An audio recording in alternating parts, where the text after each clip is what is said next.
Bangladesh, Nepal, Sri Lanka model ഒരു കലാപം ലക്ഷ്യമിട്ടായിരുന്നു ലഡാക്കിലെ ലേയിൽ കഴിഞ്ഞ 2 ദിവസം മുമ്പ് ജെൻസി മോഡൽ കലാപം പൊട്ടിപ്പുറപ്പെട്ടത്. ഇത് ജെൻസി മോഡൽ കലാപമല്ലെന്നും ആസൂത്രിതമായ തീവ്രവാദ കലാപമാണെന്നും ഇന്ത്യയുടെ ഭരണകൂടം അതിവേഗം തന്നെ തിരിച്ചറിഞ്ഞു. ഇതിനെ മുളയിലെ നുള്ളി, തുടക്കത്തിലെ കലാപത്തിനെ നേരിട്ട് അടിച്ചമർത്തി.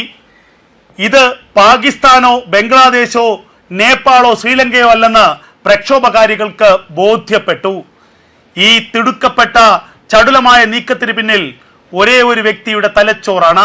അത് മറ്റാരുമല്ല, ഇന്ത്യയുടെ ദേശീയ സുരക്ഷാ ഉപദേഷ്ടാവ് അജിത് ഡോവൽ. തൻ്റെ കഴുകൻ കണ്ണുകളുമായി ഭാരതത്തെ കൊത്തിവലിക്കാൻ നിൽക്കുന്ന വൈദേശിക ശക്തികൾക്കും ഭാരതത്തിനുള്ളിലുള്ള തീവ്ര ശക്തികൾക്കും മേൽ കൃത്യമായ നിരീക്ഷണം നടത്തുകയാണ് അജിത് ഡോവൽ. ആ അജിത് ഡോവലിന്റെ ചടുലമായ നീക്കമാണ് മറ്റൊരു ദുരന്തത്തിൽ നിന്ന് ഭാരതത്തെ അതിവേഗം രക്ഷിച്ചത്. ഒരു ജെൻസി മോഡൽ കലാപം ആരംഭിച്ച് അത് ലേയിൽ നിന്ന് രാജ്യത്തിന്റെ വിവിധ മേഖലകളിലേക്ക് പടർത്തി ഒരു രാഷ്ട്രീയ അട്ടിമറിയാണ് വൈദേശിക ശക്തികളും രാജ്യത്തിനുള്ളിലെ ക്ഷുദ്രശക്തികളും ലക്ഷ്യം വെച്ചത്. എന്നാൽ ഈ പ്രക്ഷോഭത്തിന്റെയൊക്കെ പിന്നിലെ ലക്ഷ്യം കൃത്യമായി മനസ്സിലാക്കിയ അജിത് ഡോവൽ ചടുലമായ ഇടപെടൽ നടത്തി. അദ്ദേഹം രാജ്യത്തിന്റെ സുരക്ഷാ ഉപദേഷ്ടാവാണ്. അതുകൊണ്ട് തന്നെ അദ്ദേഹത്തിന് കൃത്യമായി കാര്യങ്ങൾ മറ്റാരോടും ചോദിക്കാതെ തീരുമാനിക്കാനുള്ള അവകാശമുണ്ട്. അതിനുള്ള അധികാരം ഇന്ത്യയുടെ പ്രധാനമന്ത്രി നരേന്ദ്രമോദി അജിത് ഡോവലിന് നൽകിയിട്ടുമുണ്ട്. തന്നിൽ അർപ്പിച്ച വിശ്വാസവും തനിക്ക് നൽകിയ ആ അധികാരം ഉപയോഗിച്ചുകൊണ്ട് ലേയിലെയും ലഡാക്കിലെയും ഈ സമരത്തെ അടിച്ചമർത്താൻ രാജ്യത്തെ സുരക്ഷാ സേനയ്ക്ക് അജിത് ഡോവൽ നിർദ്ദേശം നൽകുകയായിരുന്നു. ചില സൂചനകൾ, ചില വാർത്തകൾ പുറത്തു വരുന്ന ശരിയാണെങ്കിൽ മൊസാദിൽ നിന്ന് രാത്രി വളരെ വൈകിയാണ്, 23-ന്റെ രാത്രി വളരെ വൈകിയാണ് അജിത് ഡോവലിന് ഇത്തരമൊരു രഹസ്യ സന്ദേശം ലഭിക്കുന്നത്. ഉടൻ തന്നെ അദ്ദേഹം പ്രധാനമന്ത്രി നരേന്ദ്രമോദിയുമായും അമിത്ഷായുമായും ബന്ധപ്പെട്ടു. ഏറ്റവും നിർണായകമായ ചില കൂടിയാലോചനകൾ നടത്തി. പിന്നാലെ രാജ്യത്തിലെ സൈനിക മേധാവിമാരുമായി ബന്ധപ്പെട്ടു. ലഡാക്കിലെ കാര്യങ്ങൾ നിരീക്ഷിക്കാനും രാവിലെ 11 മണിയോടുകൂടി കാര്യങ്ങൾ കൈവിട്ടു പോവുകയാണെങ്കിൽ എടുക്കേണ്ട തീരുമാനങ്ങളെക്കുറിച്ചും കൃത്യമായി ബോധ്യപ്പെടുത്തി. എടുക്കേണ്ട നടപടികളെക്കുറിച്ചും അദ്ദേഹം സൈനിക ഉദ്യോഗസ്ഥർക്ക് നിർദ്ദേശം നൽകി. കൃത്യമായി തന്നെ എണ്ണയിട്ട യന്ത്രം പോലെ അവർ പ്രവർത്തിച്ചു. ഈ ജെൻസി കലാപം മണിക്കൂറുകൾക്കുള്ളിൽ സൈന്യം അടിച്ചമർത്തുകയായിരുന്നു. ഇങ്ങനെ ചെയ്യാത്തത് കൊണ്ടാണ് നമ്മൾ കണ്ടത് ബംഗ്ലാദേശിലും നേപ്പാളിലും ശ്രീലങ്കയിലുമൊക്കെ വലിയ രാഷ്ട്രീയ അട്ടിമറികൾക്ക് വേദിയാകേണ്ടി വന്നത്. അജിത് ഡോവലിന്റെ നിർദ്ദേശപ്രകാരം ഈ കലാപം അടിച്ചമർത്തുക മാത്രമല്ല, കലാപത്തിന് പിന്നിൽ നടന്ന ഗൂഢാലോചനകൾ, കലാപത്തിന് പിന്നിൽ പ്രവർത്തിച്ചവരുടെ ഓരോരുത്തരുടെയും വേരുകൾ തേടിയുള്ള നീക്കമാണ് പിന്നീട് അന്വേഷണ ഏജൻസികൾ നടത്തിയത്. ആ അന്വേഷണമാണ് ഇപ്പോൾ സോനം വാങ്ചുക്കിന്റെ അറസ്റ്റിലേക്ക് എത്തി നിൽക്കുന്നത്. ദേശീയ സുരക്ഷാ നിയമം, നാഷണൽ സെക്യൂരിറ്റി ആക്ടിന്റെ പരിധിയിലാണ് സോനം വാങ്ചുക്കിനെ അറസ്റ്റ് ചെയ്തിരിക്കുന്നത്. അതുപോലും അജിത് ഡോവലിന്റെ പ്രത്യേക നിർദ്ദേശപ്രകാരമായിരുന്നു. ദേശീയ സുരക്ഷാ നിയമത്തിന്റെ കീഴിൽ ദേശീയ സുരക്ഷാ സേനയാണ് സോനം വാങ്ചുക്കിനെ ഇപ്പോൾ അറസ്റ്റ് ചെയ്തിരിക്കുന്നത്. സോനം വാങ്ചുക്കിനെ അജ്ഞാത കേന്ദ്രത്തിലേക്ക് മാറ്റി എന്നുള്ള വിവരമാണ് പുറത്തു വരുന്നത്. എവിടേക്കാണ് സോനം വാങ്ചുക്കിനെ മാറ്റി എന്നുള്ള കാര്യം ഈ അന്വേഷണ ഏജൻസിക്ക് അല്ലാതെ അജിത് ഡോവലിനല്ലാതെ മറ്റാർക്കും അറിയില്ല എന്നുള്ളതാണ് വിവരം. ലഡാക്കിന് പുറത്ത് ഏറ്റവും നിർണായകമായ ഏറ്റവും രഹസ്യ കേന്ദ്രത്തിലേക്ക് സോനം വാങ്ചുക്കിനെ മാറ്റിയിരിക്കുന്നു. ഇനി അറിയേണ്ടത് ഈ കലാപത്തിന് പിന്നിൽ ഏതൊക്കെ വിദേശ ശക്തികൾ പ്രവർത്തിച്ചു, ഏതൊക്കെ വിദേശ രാജ്യങ്ങളിൽ നിന്ന് ഫണ്ട് ലഭിച്ചു, ഇന്ത്യക്കുള്ളിൽ ആരൊക്കെയാണ് ഈ കലാപത്തിനെ പിന്തുണച്ചത്, എന്തിനു വേണ്ടിയായിരുന്നു ഇത്തരമൊരു കലാപം നടത്തിയത് എന്ന് കൃത്യമായി സോനം വാങ്ചുക്കിൽ നിന്നും അറിയേണ്ടതുണ്ട്. ദേശീയ സുരക്ഷാ നിയമം, ആ ദേശീയ സുരക്ഷാ നിയമത്തിന്റെ കീഴിൽ അറസ്റ്റ് ചെയ്യപ്പെട്ടാൽ പിന്നെ മാസങ്ങളോളം വർഷങ്ങളോളവും പുറം ലോകം കാണാൻ കഴിയില്ല എന്നുള്ളതാണ് ഏറ്റവും ശ്രദ്ധേയമായ കാര്യം. ഒരു തരത്തിലുള്ള മുൻവിധിയുമില്ലാതെ കൃത്യമായി കൽത്തുറങ്കലിൽ അടയ്ക്കാൻ ഈ നിയമം നിഷ്കർഷിക്കുന്നുണ്ട്.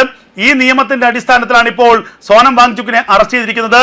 ലേയിലെ കലാപത്തിന്റെ പ്രധാനി ഉപജ്ഞാതാവ് സോനം വാങ്ചുക്കാണെന്ന് കൃത്യമായി തന്നെ കേന്ദ്ര സർക്കാരിനും അന്വേഷണ ഏജൻസികൾക്കും ബോധ്യപ്പെട്ടിരിക്കുന്നു. ഈ കലാപം ഉണ്ടാകുന്നതിന് മാസങ്ങൾക്ക് മുൻപ് ഈ സോനം വാങ്ചുക്ക് പാകിസ്ഥാനിലെത്തി പാകിസ്ഥാനിലെ ചില സംഘടനകളുമായി ചർച്ച നടത്തിയെന്നുള്ള വിവരങ്ങൾ നേരത്തെ തന്നെ അന്വേഷണ സംഘം ശേഖരിച്ചിരുന്നു. എന്തായിരുന്നു പാകിസ്ഥാനിൽ വാങ്ചുക്കിന്റെ ലക്ഷ്യം, യാത്രയുടെ ലക്ഷ്യം, അവിടെ ആരുമായിട്ടൊക്കെ ആയിരുന്നു അദ്ദേഹം ചർച്ചകൾ നടത്തിയത് തുടങ്ങിയ കാര്യങ്ങളാണ് പ്രധാനമായും അന്വേഷിക്കുന്നത്. ഈ കേസുമായി ബന്ധപ്പെട്ട് അറസ്റ്റിലായ സോനം വാങ്ചുക്കിനെ ഇനി മാസങ്ങളോളം കസ്റ്റഡിയിൽ രഹസ്യ കേന്ദ്രത്തിൽ വെച്ച് ചോദ്യം ചെയ്യാനും അന്വേഷണം നടത്താനും ഈ അന്വേഷണ ഏജൻസികൾക്ക് സ്വാതന്ത്ര്യം നൽകുന്നതാണ് ദേശീയ സുരക്ഷാ നിയമം. അതുകൊണ്ട് തന്നെ അജിത് ഡോവലിന്റെ കൃത്യമായ നിരീക്ഷണത്തിലായിരിക്കും ഇനി ഈ കേസിന്റെ മുന്നോട്ടുള്ള പ്രയാണം. ഈ കലാപത്തിന് പിന്നിൽ രാജ്യത്തെ ഏതെങ്കിലും ശക്തികൾ പ്രവർത്തിച്ചിട്ടുണ്ടെങ്കിൽ അവരെ എല്ലാം തന്നെ മറനീക്കി പുറത്തു കൊണ്ടുവരും. അതുമാത്രവുമല്ല, രാജ്യത്തിന് പുറത്തു നിന്ന് ആരുടെയെങ്കിലും സഹായം ഈ ശക്തികൾക്ക് ലഭിച്ചിട്ടുണ്ടെങ്കിൽ അതൊക്കെ തന്നെയും തോണ്ടി പുറത്തിടും അജിത് ഡോവലും അന്വേഷണ സംഘവും എന്ന കാര്യത്തിൽ യാതൊരു തർക്കവുമില്ല. ഇതിൽ നിന്ന് ഈ ശക്തികൾക്കൊരു കാര്യം മനസ്സിലായി. നേപ്പാൾ പോലെയോ ബംഗ്ലാദേശ് പോലെയോ ശ്രീലങ്ക പോലെയോ ദുർബലമല്ല ഇന്ത്യയുടെ സെക്യൂരിറ്റി സംവിധാനം. ഇന്ത്യയുടെ ഭരണ സംവിധാനം നരേന്ദ്രമോദി നേതൃത്വം കൊടുക്കുന്ന ഭരണമാണ്. അതിന്റെ കീഴിൽ ചങ്കുറപ്പോടെ കാരിരുമ്പിന്റെ കഴുത്തോടെ ആഭ്യന്തരമന്ത്രി അമിത്ഷായും പ്രതിരോധ മന്ത്രി രാജ്നാഥ് സിംഗും ഉണ്ട്. പിന്നെ സൈനിക മേധാവിമാരുണ്ട്. ഇവരുടെ എല്ലാം ഇടയിൽ പ്രവർത്തിക്കുന്ന ഒരു പാലം പോലെ വർത്തിക്കുന്ന ഒരു വ്യക്തിയാണ്, ഒരു മഹാമേരുവാണ് അജിത് ഡോവൽ. റോയുടെ തലവനായിരുന്നു. നിരവധി വർഷങ്ങൾ പാകിസ്ഥാനിൽ റോയുടെ ചാരനായി പ്രവർത്തിച്ച പരിചയമുണ്ട്. ഇന്ത്യയുടെ പല പ്രശ്നങ്ങളിലും നരേന്ദ്രമോദി അധികാരത്തിലെത്തിയതിനു ശേഷം ഇന്ത്യ നേരിട്ട പല സങ്കീർണമായ വിഷയങ്ങളിലും ഏറ്റവും എളുപ്പത്തിൽ അതിന്റെ സൊല്യൂഷൻ കണ്ടെത്തിയ വ്യക്തി അജിത് ഡോവലാണ്. അതുകൊണ്ടാണ് അദ്ദേഹത്തിന് ഒരു പ്രത്യേക പദവി ഉണ്ടാക്കി ആ പദവിയിൽ അദ്ദേഹത്തെ പ്രതിഷ്ഠിച്ചിരിക്കുന്നത്. ഒരു ക്യാബിനറ്റ് റാങ്കോടുകൂടി, ഒരു ക്യാബിനറ്റ് മന്ത്രിയുടെ പദവിയോടുകൂടി രാജ്യത്തിന്റെ സുരക്ഷാ ഉപദേഷ്ടാവ് എന്നത് മറ്റേതൊരു ക്യാബിനറ്റ് റാങ്കുള്ള മന്ത്രിയിലെ അതേ പവർ ഉള്ളതാണ്. എല്ലാ സൈനിക മേധാവിമാരുടെയും മുകളിൽ ഒരൊറ്റ ഫോൺ വിളിയിൽ ഈ സൈനിക മേധാവിമാരെ എല്ലാം അണിനിരത്താനുള്ള കഴിവും പവറും അതാണ് നരേന്ദ്രമോദി അജിത് ഡോവലിൽ വിശ്വസിച്ചേൽപ്പിച്ചിരിക്കുന്നത്. ആ വിശ്വാസം ഇന്ന് വരെ കാത്തു സൂക്ഷിച്ചിരിക്കുന്നു അജിത് ഡോവൽ. എന്തെല്ലാം നിർണായകമായ പ്രതിസന്ധി ഘട്ടങ്ങളിൽ പഹൽഗാം ആക്രമണത്തിന് പിന്നാലെ ഇന്ത്യ നടത്തിയ ഓപ്പറേഷൻ സിന്ദൂറിന്റെ ബുദ്ധി കേന്ദ്രവും മറ്റാരുമല്ല അജിത് ഡോവൽ തന്നെയായിരുന്നു. പാകിസ്ഥാനിലെ ഓരോ ഭൂപ്രദേശവും സ്വന്തം കൈവെള്ളയിലെന്ന പോലെ ഹൃദിസ്ഥമാണ് അജിത് ഡോവലിന്. കാരണം 10-14 വർഷക്കാലം ഈ പാകിസ്ഥാനിലെ വിവിധ മേഖലകളിൽ പാകിസ്ഥാനിയായി ജീവിച്ച് അവിടെയുള്ള സൈനിക രഹസ്യങ്ങൾ ഇന്ത്യക്ക് ചോർത്തി നൽകി പാകിസ്ഥാനെ തകർത്ത് തരിപ്പണമാക്കുന്നതിൽ അജിത് ഡോവലിന്റെ കഴിവ് മറ്റാർക്കും തന്നെ ഉണ്ടായിരുന്നില്ല. അപ്പോൾ അത്രത്തോളം പാകിസ്ഥാന്റെ ഉള്ളിലുള്ള ഭൂപ്രദേശങ്ങളുടെ ഭൂമിശാസ്ത്രം കൃത്യമായി അറിയാവുന്ന ആളാണ് അജിത് ഡോവൽ. അതുകൊണ്ട് തന്നെയാണ് ഓപ്പറേഷൻ സിന്ദൂർ വളരെ നിഷ്പ്രയാസമായി വിജയിപ്പിച്ചെടുക്കാൻ അദ്ദേഹത്തിന് കഴിഞ്ഞത്.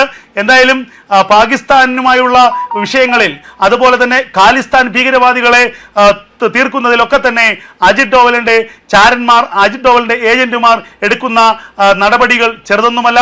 അതുകൊണ്ട് തന്നെ ഇന്ന് ഇന്ത്യ സൈനിക രംഗത്ത്, ഇന്ത്യ പ്രതിരോധ രംഗത്ത് തലയുയർത്തി നിൽക്കുന്നെങ്കിൽ അതിൽ ഏറ്റവും സുപ്രധാനി എന്ന് പറയുന്നത് ഇന്ത്യയുടെ മുഖ്യ സുരക്ഷാ ഉപദേഷ്ടാവായ അജിത് ഡോവൽ തന്നെയാണെന്നതിൽ യാതൊരു തർക്കവുമില്ല.